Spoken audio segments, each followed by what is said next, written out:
Never still alright.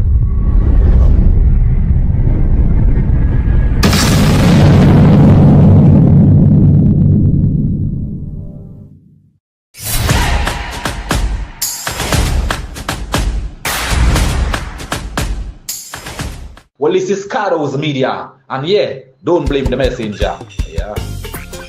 Yo, you don't know, this is Trilogy, straight out of Dominica, and you're tuned in to Cardo's Media. Don't blame the messenger. Boom!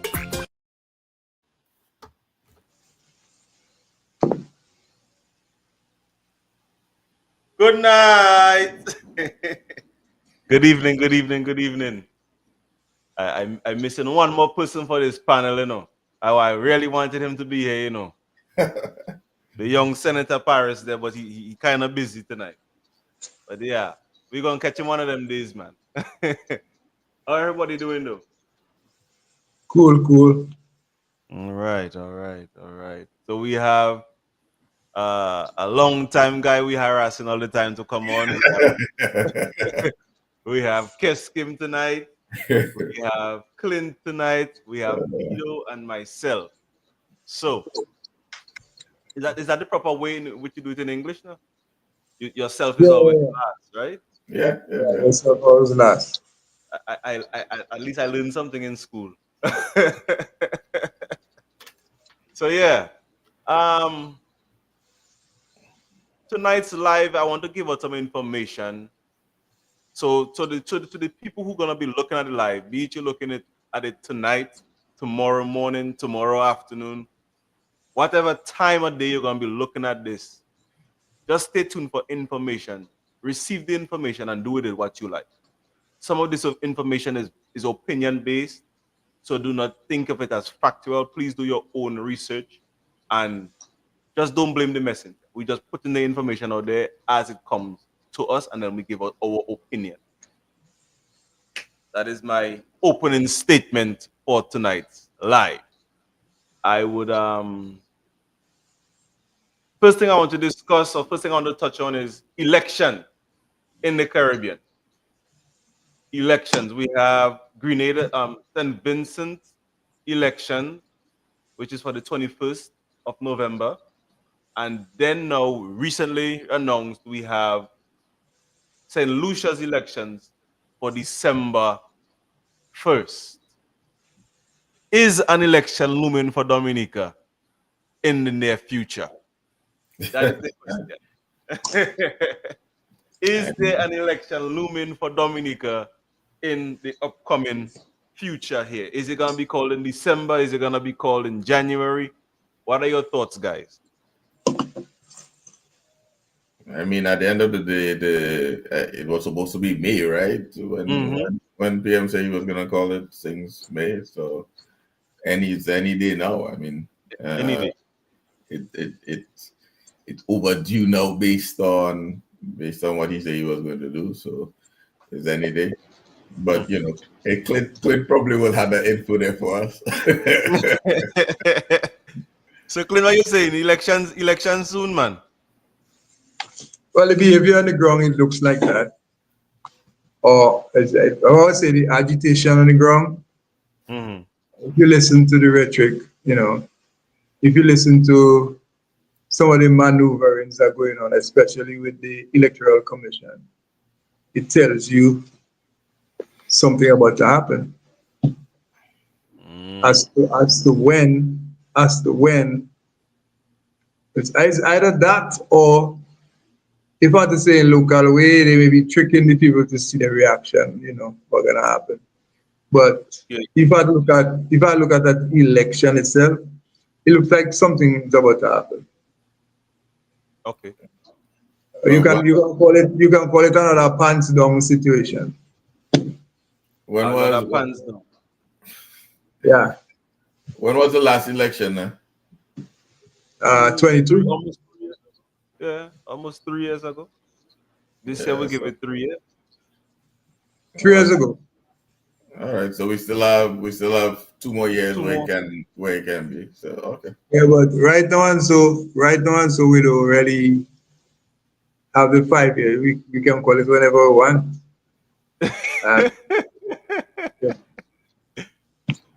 You know what I'm saying? Yeah. So, And you that's see how all. that goes?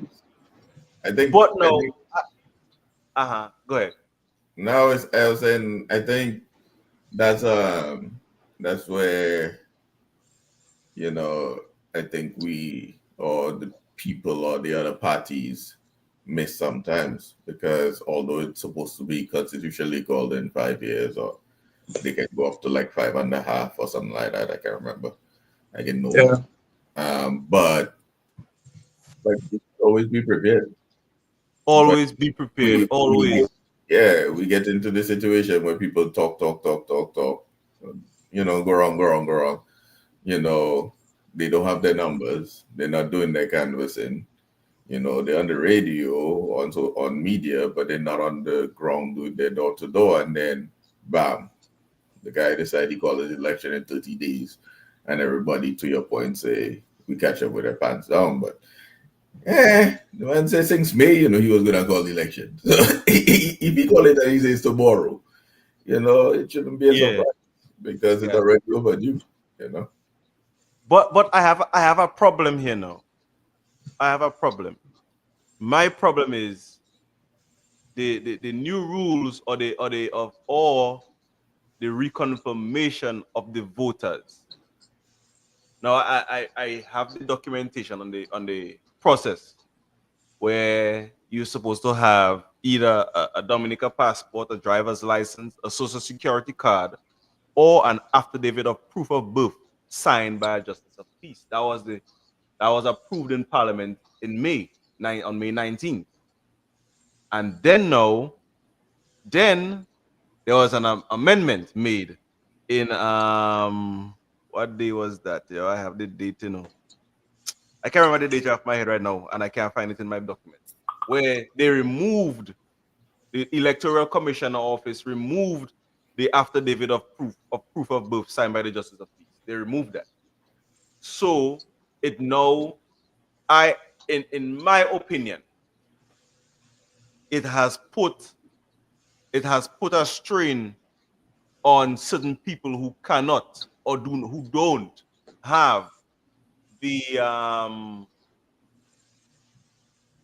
who don't have that either a job, a driver's license, or a valid passport. Because a passport is $120. How many people in Dominica of past 50 years of age? Some of them don't have their passport. Some of them don't even have the income to go and buy it. They spend the $120 to buy a passport. So does that disenfranchise a lot of people? That's my question to the panel tonight. Yeah. Well, I can go. Yeah, go ahead. Well, basically, let me put it this way. You see, if some people used to listen, they would not be in that position now. Because all along, we had already heard, now that is, up in the air, but we had heard that the government side was letting, the first place we heard that was in Vegas, where they, allegedly, where they alleged that people were getting their passports done at a quick pace. And by the tens and maybe by the hundreds, we didn't have a passport. So at this point, I'm not agreeing with a lot of the things that are going on, but at this point, this is the situation. They would have always found a way. They would have always found a loophole to see how they could stop it. So when you really watch it, you have a lot of people for real. Even in Wesley, they do not have a passport. They do not have a driver's license, and they do not have a social security card. But those people are on the original list. Those people are people who voted for the longest while. So my question again is, does that put them at a disenfranchisement stage because Of course, yes. Of course, yes. so then now again now does that put the onus on some of the political parties who want to get in power to get their people passports or social security cards or driver's licenses or some form of identification to get enfranchised Yeah, but because the point is, we're still there trying to handle it on a party basis. You listen to Joshua Francis? Joshua Francis keeps saying the only way we can address the issue in Dominica is to join all forces together. Right. At the end of But the day, what are they doing? They're still there wasting time trying to do it by themselves. I don't want UWP, trying to see they can solve. No, they cannot solve it like that. You see, you need to have a consensus in Dominica where the people have to come out and say, this is nonsense. I mean, how the hell I could be how I could have voted maybe 4 or 5 times already. And all of a sudden, because of poverty, I don't have those things. And then you're telling me I cannot vote as to whether I'm a liberal or not. No, wait, well, it left to be seen what's going to happen because why I think that will happen. Them guys going to use that and make sure all liberals in Wesley get their passport. let Keskin go ahead first before you continue that statement you're about to make this. Yeah. yeah. So I think at the end of the day, not I think.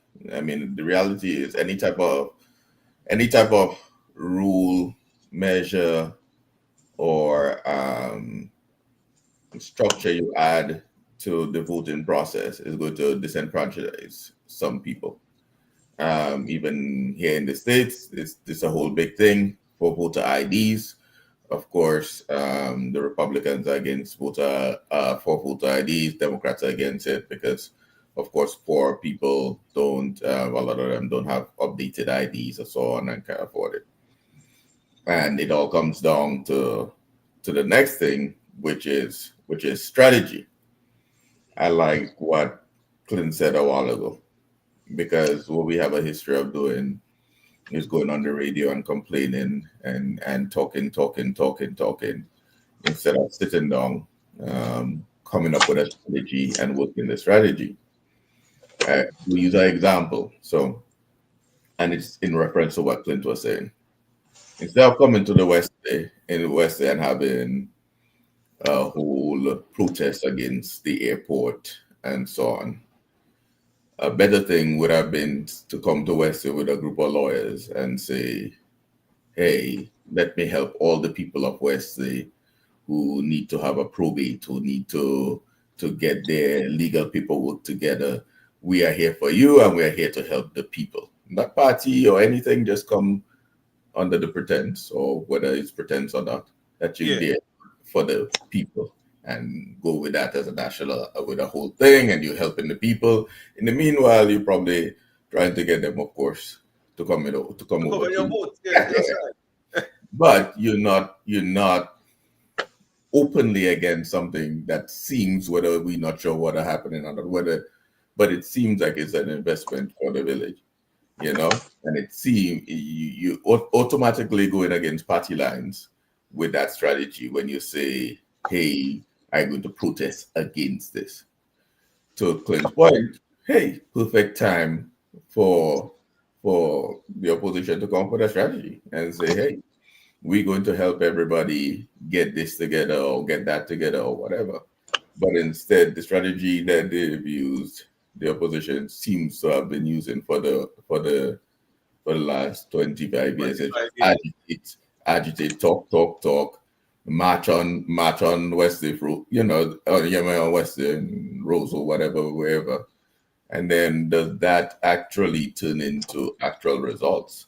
Do they ever sit down and do a postmortem and say, hey, we do all of this, or this is the same strategy we've been doing for 25 years now?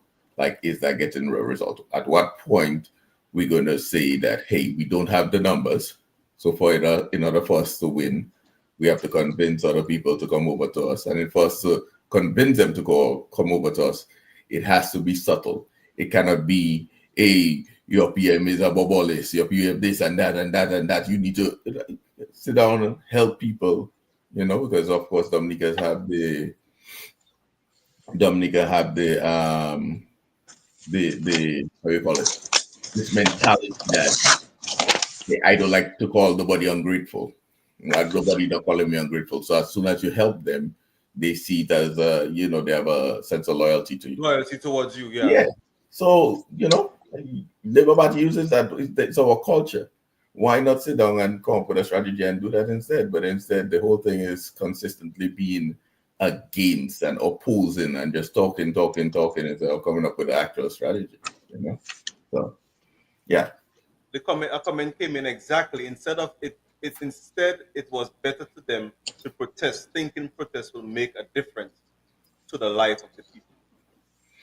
And that's the big thing. When you stop focusing on one man, and you start focusing on the people and how you can look at the situation and help the general populace, then you'll make a difference.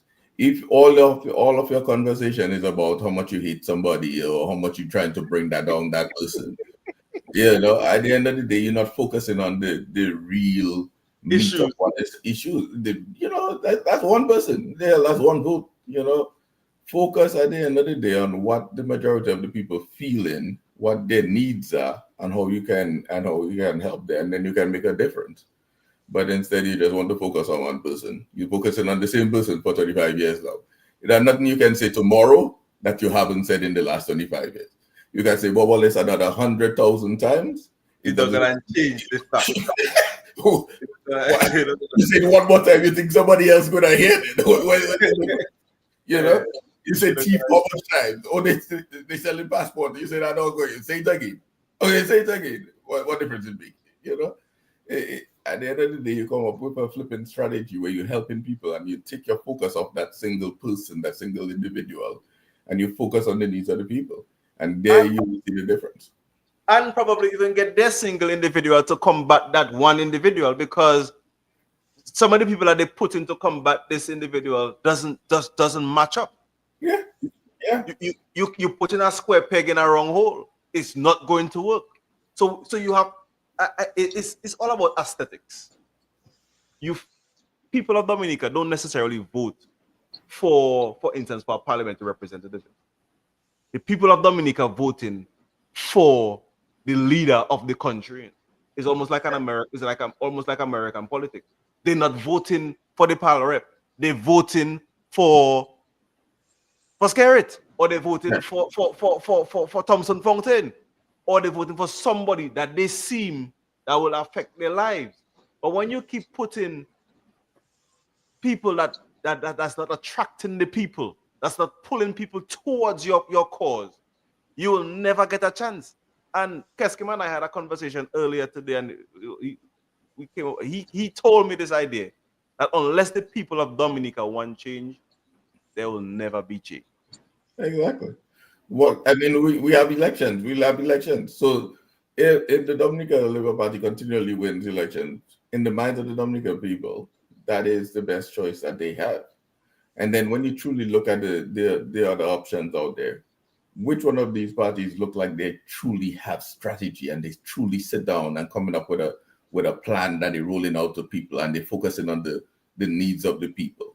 Like who the hell not tired of just hearing the same old nonsense on the radio every single day? Like how many times you can say it for you to try to change my mind? No, sit down, focus. You know, right now, like who has their manifesto launched? Who has their manifesto? The election was supposed to be in May. It was supposed to be in May. You know, they tell you it was supposed to be in May. And you will wait now until they call it 30 days before you run and get somebody to do something on AI and copy and paste, or maybe take something from St. Lucia or St. Vincent and put it into your manifesto and try to launch it quickly. Like as if, like, you know, at the end of the day, that shows a lack of respect for the Dominican people. The people, yeah. Exactly. It shows a lack of respect, a lack of preparation, and it makes it seem like you want to take out the cancer, but you want to replace that cancer with a next cancer that's gonna kill us even faster.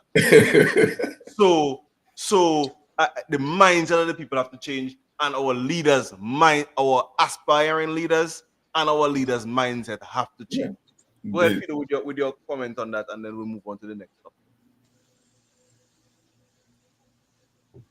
All right, basically, my comment on that basically is not really different from what you guys saying. Is what you're saying is actually, the reality of the situation or the actuality of the situation. It's actually happening. If we have had a better show of opposition, then probably elections would say it's different. Although persons would want to say the elections is stolen, whatever, I no guarantee that the choice of the Dominican people is in the ballot box. And if an opposition wants to effect that change to show us differently, we can't expect. I mean, and as you guys say the exact same thing. I'm thinking, using the same strategies, shouting. Nobody has, used a different strategy to show us they can do better. I was thinking along the lines, Thompson Falcon is an economist. Why hasn't Thompson Falcon put a proposal together and work alongside the government to show his skill set, his competency, even so to say? So it's just those little things that seem very strange, but that is what we need. We need Dominica to be the center focus of these people. But that's the issue. Is Dominica is not the center focus. The center focus is one man. One man who tried to take them for 25 years now. That's the main focus. Go ahead, Clint. Yeah, but see, here lies the problem. We 25 years, Mm-hmm. and I'm in a conversation with them guys, and we still use the same old song from Dice, and we still find it in ourselves to complain every day. And for some reason, when people like me open my mouth and say, we need to start thinking like a boss man on the other side. Some people tell me I don't know politics. You ever hear him complain yet about his party? He don't complain. Exactly. Whenever something happens, he try to correct it in-house. Mm-hmm. So I would want to think, because I keep telling, in the last year or two, I keep telling them people, the main opposition party needs to be financed properly. That is one of the key things. If it's in back door, they have to bring in the money, bring it in back door. But yes, but I just flat out thinking the way Roosevelt does think. He just think like that. He's a critical thinker. Yes, I know that too, but he's also a reckless thinker. So sometimes you have to step out of the box and almost see yourself like him to correct a problem. And yes, I know, because something like that, But no, because I'll tell you why. Because people seem to gravitate to certain things that he does. Now, as the opposition, you're gonna need it. Even if not a whole 100% to him, but maybe you need to do something that looking similar to what they're doing. So people can say, okay, look like UWP or APP or Team Unity means something. Let me listen to hear what they're coming with. Listen. Not let me follow, let me listen to them, because the actions showing something similar to what the Labour Party have. The same thing what Keskim saying. No, the man really educated, yes. But why else now? Yeah. What I was gonna tell you, Clint, you don't, when we forget our past, that's a shit that's happened to us. I can't remember how many years Labour Party had stayed in opposition. But while in opposition, some of the best looking manifestos I ever saw came from the Dominica Labour Party. From I think at that time, the British government or whoever the Labour Party in England used to do. This guy again, it was the same Tony Blair was part of that that government. Yeah, but there was another guy, I keep forgetting his name. But Tony Blair was part of it. Yeah. Then you had the opposition back then, having sending people to study. My auntie them and Auntie Brenda them, Smiley them, all those people who studied in Guyana and all that. That was back with Dominica Labour Party. All those that were going to Cuba before Dominica were just sending people to Cuba like that. That was from the opposition. From Ruzi Douglas and his You brother know, Mike. in opposition, you know. Mhm. But these days we have this mindset that only the government can actually do things. Persons seem to think they're powerless, but you are only powerless if you want to make yourself powerless. You maybe just lazy. You think you're powerless, or you may be just lazy. You know, at the end of the day, you fly to different countries, you find people who are sympathetic to your cause, and then you raise the money that way. You don't have to bring it in back though. There's ways and means of doing stuff. What do you think we both were bouncing back and forth between Taiwan and China? You know, why Canada was helping one time, why Gaddafi was building schools and roads in Dominica.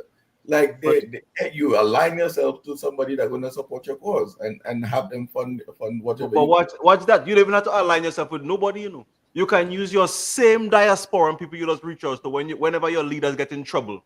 Yeah. And you raise radiothons to help them out of trouble. Use that same form of method to raise funds to help your party. But yourself, Richie, wicked. After them people paying all their money there for the lawsuit, you still well, they're gonna end up having money to raise funds when they have to pay for them out every time instead of saying allege. You know, you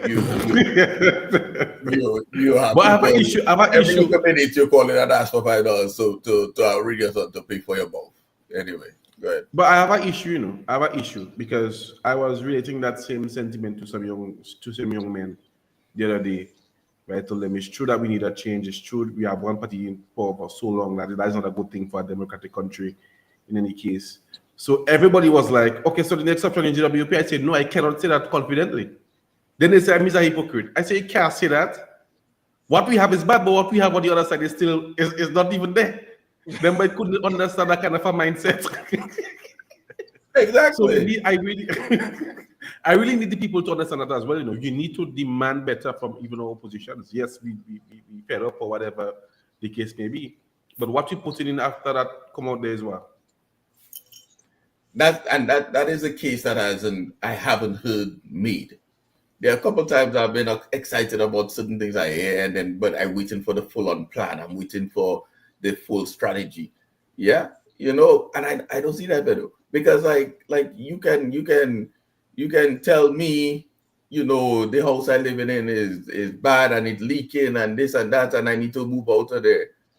But if I don't have somewhere else to go, but I will take my little pot and pan them and catch water. Yeah. I collect water still until I have a better place to go. If you tell me you have somewhere else for me to go, even if it's a picture you show me, you know, and you can convince me that, hey, if you just need to cross the street there, and that is a better option for you, then I might take the chance. But you just want to tell me my house leaking. I know my house leaking, Boji.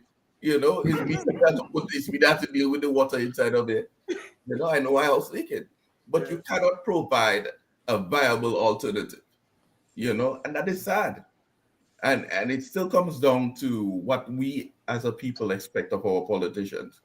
Because your parties and your government is a reflection of the people, right? So until we reach our standard and decide we want more, we want different, we will get what we have and we'll have what we get. You know, that's just the way it is. So so there's a comment that came in here now. There's a deeper level to the conversation. The people seek out the party / distraction culture because it's easier to forget than to confront the emptiness of the situation. The emptiness of it. Okay. The emptiness of the situation, sorry. No, I gonna agree to disagree with these persons and their comments at the same time because the distractions are given like you said, to distract you. So a party is I did a whole write-up on that as well, and already, you know. They give you parties to take your mind because it's an endorphins in your brain that they take in. They say them people frustrated, get them a job. You know? And then now also we've noticed a decline even in the community parties. People don't go. People hardly going. The party that came up in November, a lot of diasporans and a lot of people come because that's what the people come for. But nowadays, I saw a party the other day in Salisbury. Triple K was there, and maybe if it had 10 people in the place, it had plenty. You get what I'm saying? So I even think the people are them fed up with the party, but they need an option for them to stop going to that. They need an option for them to choose and say, well, yeah, it's time for a change. But when you're not giving them a positive, wow, why is the word no boy? Option, I Oh guess. yeah, positive option, Alternative. an alternative, they will stick to what they know. Yeah. They will And stick to that's what they and that was my big issue last election. Okay, we're gonna stop this day one, we're gonna stop that day one, we're gonna stop all the this we giving people and so on. Okay, fine, yes, because we might say, yeah, that's socialist initiatives and so on. But don't tell me you're gonna stop my $500 a week and you cannot tell me what you're going to give me in the give me to meantime. replace it. What nonsense you telling me? I You know? think one of UWP's biggest blunder was not participating in the last election. Yeah. You think that is a you think that's That the is biggest? true. That is true because night before Yeah. last night we had that conversation. That is totally true. What really happened there? They created, well, or we can still say you may have a change of things down the stretch, but they created another option. Mm-hmm. And now you have a situation in Dominica. I'll be very fair. You have a situation in Dominica now where the young people, and I don't know if it's that why you see they have this new thing about the registration where they don't really want to, not they don't really. I was just listening to it on Lofty Duran, where they're not interested in the first time voters. So you may not see a first time voter in this election. You Exactly. understand? So Exactly. so so so I'll tell you, but there's a trend in Dominica now, and the UWP trying to do like they don't understand it, but they know. Guess young people now telling you that the party structure, the Labour and the UWP and the Freedom, they don't feel in that. They want to try something different. And that is a fact on the ground. If you go out on the ground, well, maybe they're not going nowhere, maybe they're talking to people. But if you want on the ground and I listen to them young people talking, they tell you that. They tell that straight up. They're not willing to vote for Labour again. But you hear that there? We don't willing to vote for Labour again. But you don't really self, they don't position themselves properly and they have the negative connotations for that. And they're telling you straight up, we want to try something different. And that is not a Wesley constituency thing alone. No, it's an all over island thing. It's all over. If you go Portsmouth, it's the same thing. And not just the young, the old as well. Yeah. Not just the young people, the old people, the second time vote. Some of the second time voters say they're not even gonna reconfirm because why? They're not into the mindset, and that's why I did They're doing that. that's why I did the video the other day asking, are the young people even interested in politics anymore? Yes, you might have a young demographic in parliament, but the people on the ground that's been affected by the politics, are they even interested in this thing anymore? Because But you should be on the ground and listen that. Yeah. they They don't have a voice. for somebody who is about 30 years old, 30 to maybe 35, 30 under there. The only thing they know is Dominica Labour Party, right? Uh-huh. And so you're in a situation. If you were your family, and because we're very tribal in the way we support parties in Dominica. So if your family and so on, you grow up and they always will labor rights and so on, you fall into that line. And maybe you're not getting necessarily what you want, but hey, whoever wants to align themselves to a losing party, for those who thinks they're young, all they know is be losing, saying the same thing over year and losing. that doesn't So, give the impetus to want to go over. It doesn't seem attractive to you. So you get to the point where sometimes you feel like, boy, I'm not getting what I want from the government. Them fellas on the other side, they're looking like they're not even serious. So better I just stay out of that comments, because does my vote really have I see. have a say? You know, because either I vote for what is still there, or I vote for something that look like it disorganized and they don't know what they're doing. And they, even if I would give them a chance, chances are they losing, because they've been losing for the last 25 years. So what's the point? And that's a sad place to be, because then you don't have change. When people get kind of indifferent and they feel like they don't have a say, an option, and so on, they just become passive. Yeah, that's a sad place to be. I honestly believe, I thought about it a million times already, and I'll always continue to say, the Prime Minister is somebody from life, my lifetime. You understand? We are the same age, so our thought process will be pretty much the same. And I'll tell you, I often tell myself, if you notice what happened in the last election, after the election, you realize he called a meeting with the independents. Right. This time around, they are going to be independent candidates, but they have more time to work. So something tells me he is aware of the fact that even his own candidates and them up to lose.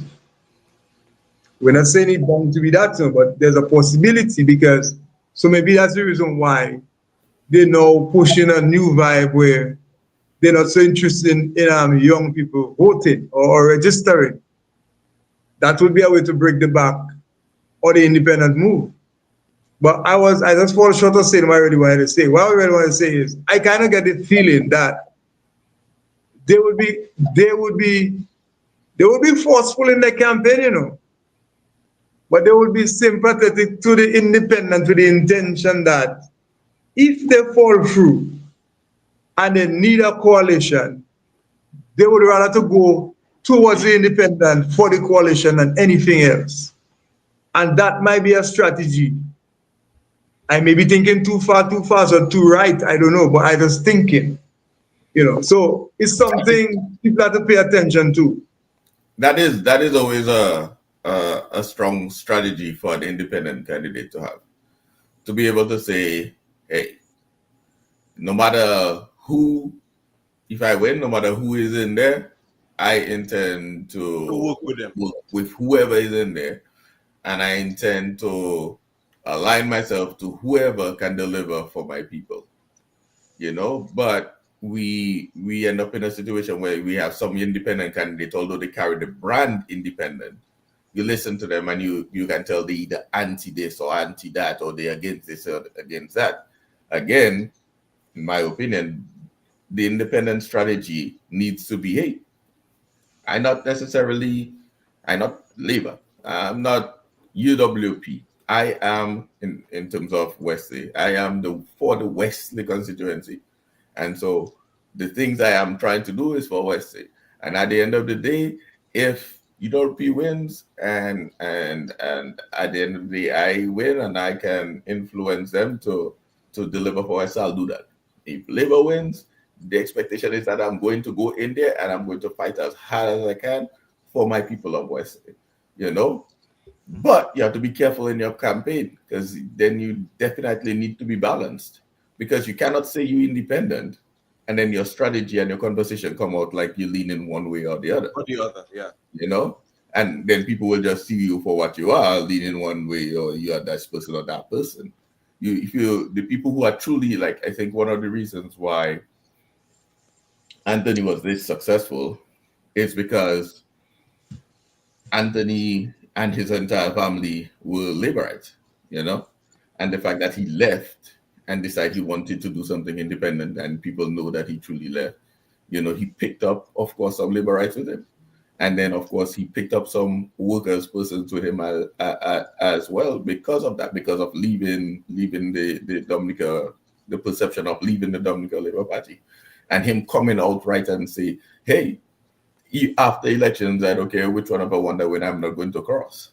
You know, I remember he had signed something and came out and said that whole thing. So it sort of gave a level of credibility to him, because we also have that too, where, to your point earlier, Labour Party always is always about the strategy.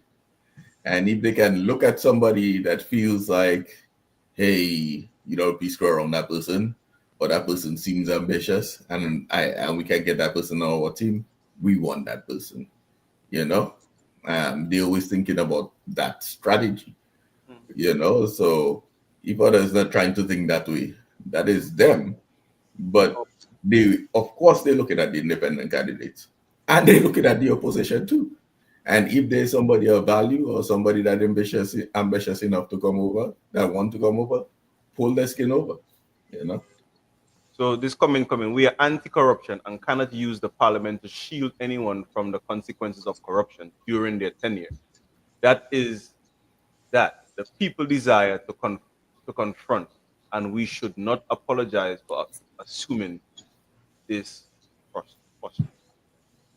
But all right, so we beat up on that topic there. I wanted to talk about the war that is going on in the Caribbean, a proposed war, alleged war. Yeah, war going on in the Caribbean, Reggie. Alleged war that is going on in the Caribbean before they arrest me. The alleged war in Venezuela, between Venezuela and the US. As an Alba nation in CARICOM, or as a CARICOM Alba constituents or nation, I think Dominica should have lent their voice and let their voice be heard in that. Either they stand for it or against the war. What are your thoughts? No, they got up in a rock and a hard place. Okay. Yes, Kim.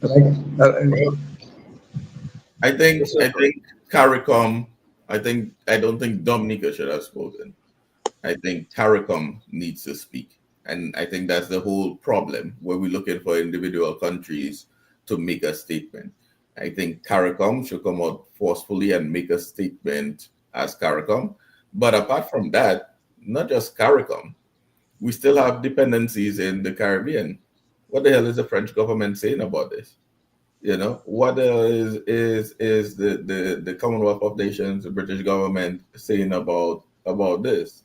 Dutch, the Spanish government, because all of their dependencies are still in the Caribbean. Still in the Caribbean. Go ahead, But Peter. the last news I heard is that the French are sending military support to Martinique and Guadeloupe. So the French is really taking part in it. They sending Troops the up. French Navy. The French Navy, I think, is in our waters already. But that was like about 2 weeks ago. But they're always there, because when you're traveling from Dominica to Antigua, you usually see the submarines and the battleship and them between Baragalan area there. They're always there. But then they activate it. Yeah. So it's like they're ready for a situation. As to whether it's gonna happen in reality, I don't know. The only thing is, what I have to say about that is, there's a reason why CARICOM cannot speak as an influential bloc or a positive bloc, is because all the governments in CARICOM seem to be going haywire on their own behalf.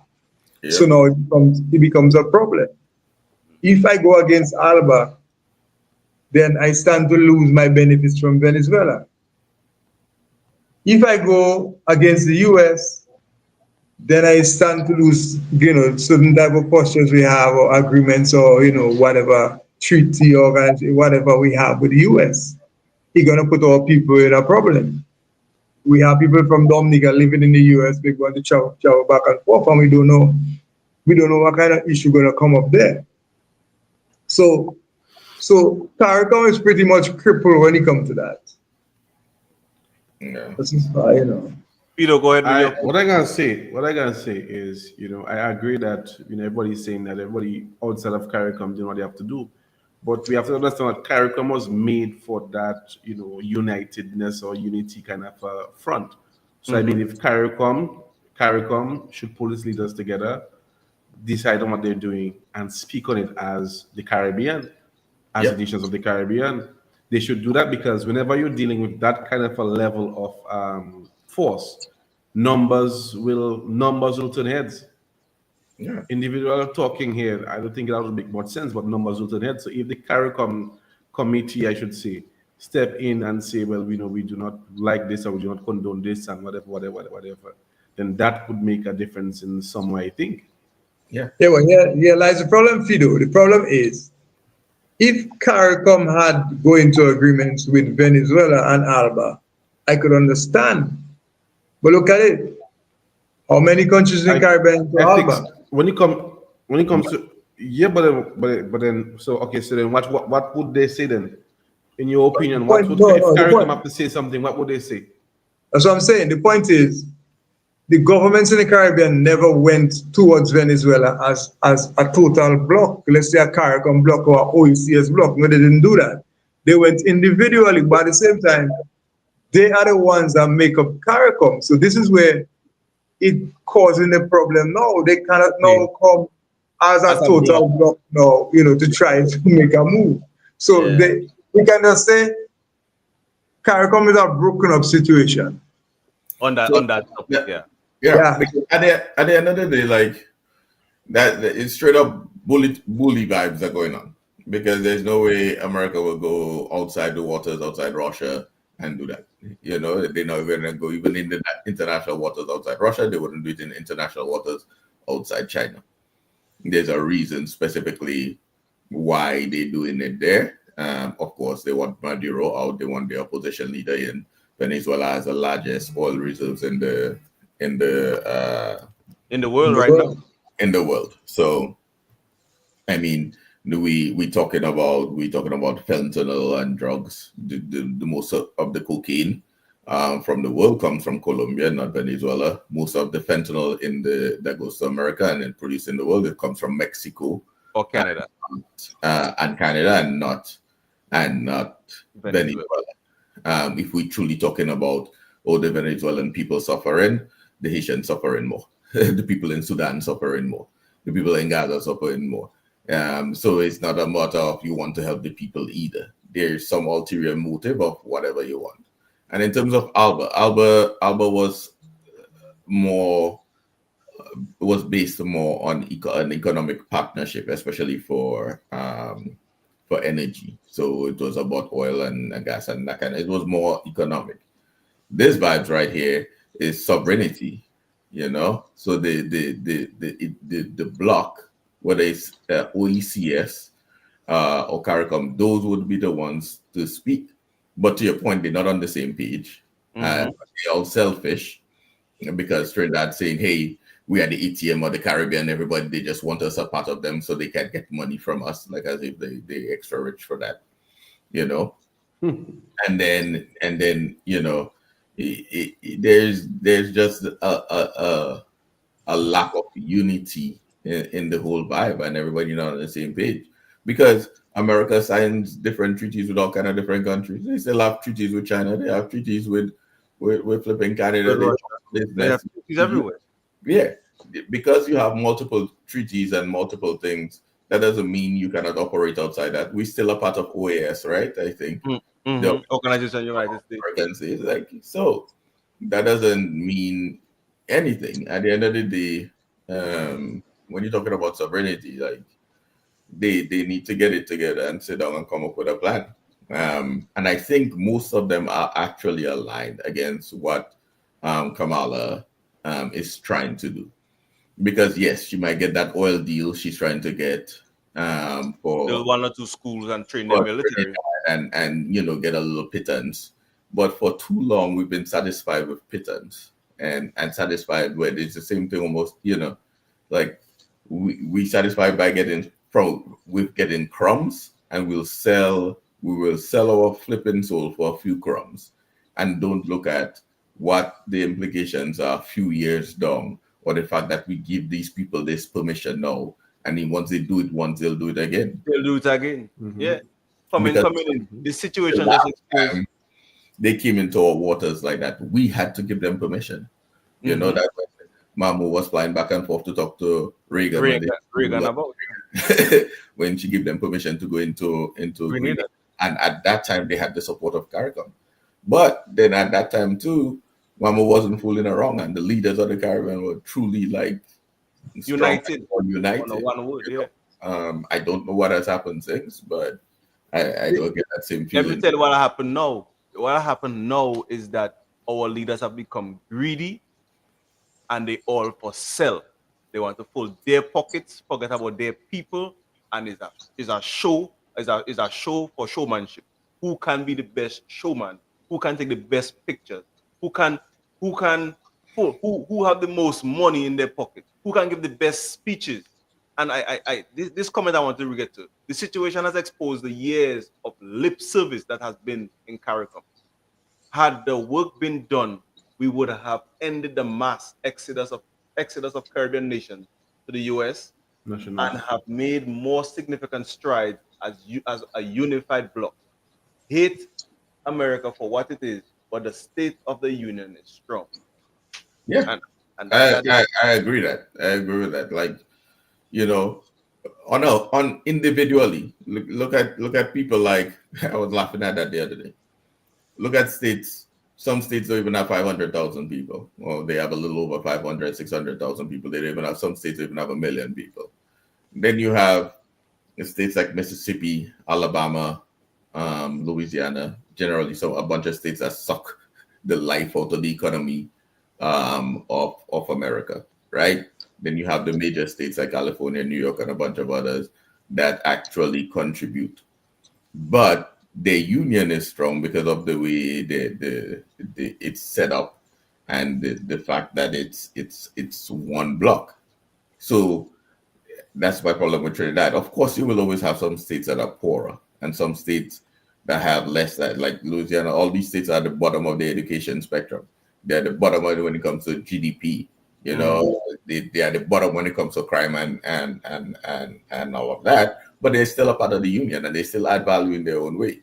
You know, so you can't just look at it selfishly as, oh, okay, I have a little more wealth than those, but so I don't want to associate myself with that. No, we're stronger because together, and they don't see that. You know, that is the problem. They see it for a selfish purpose. But my people, let us give our closing remarks. We're gonna start with Keskim on his closing, and then we're gonna go to Clint, Fido, and then myself. And then I'll go first, and then Fido will go after. It was. I've been talking to you for a while, but it was good just chatting, man. So I appreciate it, and Clint, good luck on your journey. I know, you know, for any independent candidate, things are rough because we have a two-party system, you know, and generally it's one or the other.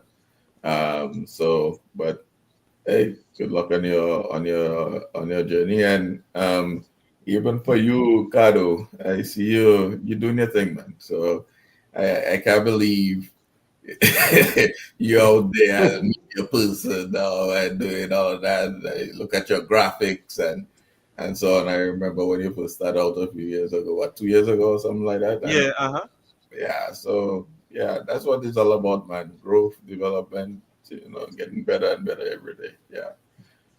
Pedro, I hear you sometimes and I check, oh shit.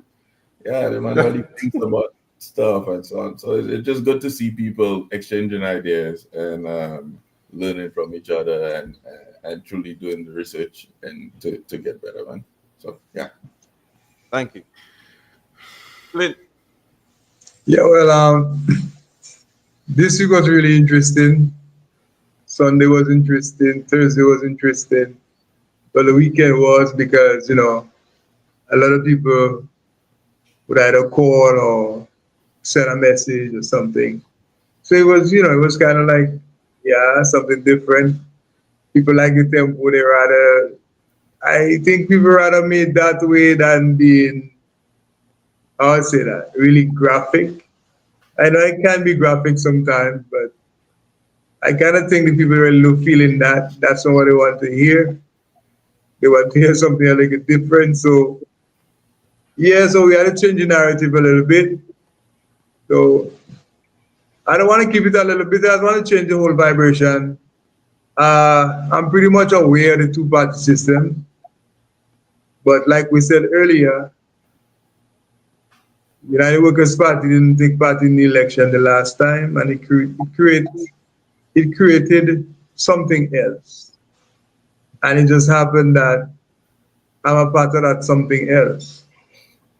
So we'll see where that goes. The thing is, all I have to do is be at it. I mean, I always was at it, so it's not like anything different now. I do the same thing, every week. I meet the same set of people. So the conversation, we had to keep it smart. And that's it. Yeah, that's it basically. So I'll see where I go with that. So far, so good. All right. There, before we continue, there might be a tropical storm or tropical something affecting Dominica for the next 24 hours. Might be a lot of rain. So, to my people, be careful. Lock your doors up. Make sure you got adequate water or supplies. Remember, we're still in the hurricane season, so you cannot negate that fact. But anyways, though, I would like to say that to my people of Dominica, to the Caribbean, the people who listen, we are in some times where we have to be focused. Make informed decisions. People, there's an ample research on Facebook, not on Facebook, on the internet, ample research all around. Google, ChatGPT, Facebook.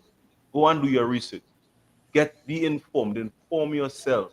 Look at the legislations that are being passed in your parliament. Know them, because I was part of the misinformation, and I'm trying to get myself informed. That's why I'm doing this platform here now. Is to give information out and formulate my own opinion and make you form your own opinion. Because trust and believe in me, you don't want to be left without the information. It is vital. It's key information that is out there for us to get, and we need to get it. So be informed. Get yourself informed. Yes, man. I myself, I just wanted to just thank everybody to coming out there on the live stream. We appreciate you, all our viewers, all our commenters. Mr. Shillingford, I want to thank you for coming on the Carlos Media. It was good exchanging thoughts with you. Mr. Roll is always there with us, and we just want you to keep doing what you're doing for the independent scene, because it is needed. And yeah, man, don't blame the messenger. We gone. Well, this is Carlos Media, and yeah, don't blame the messenger. Yeah.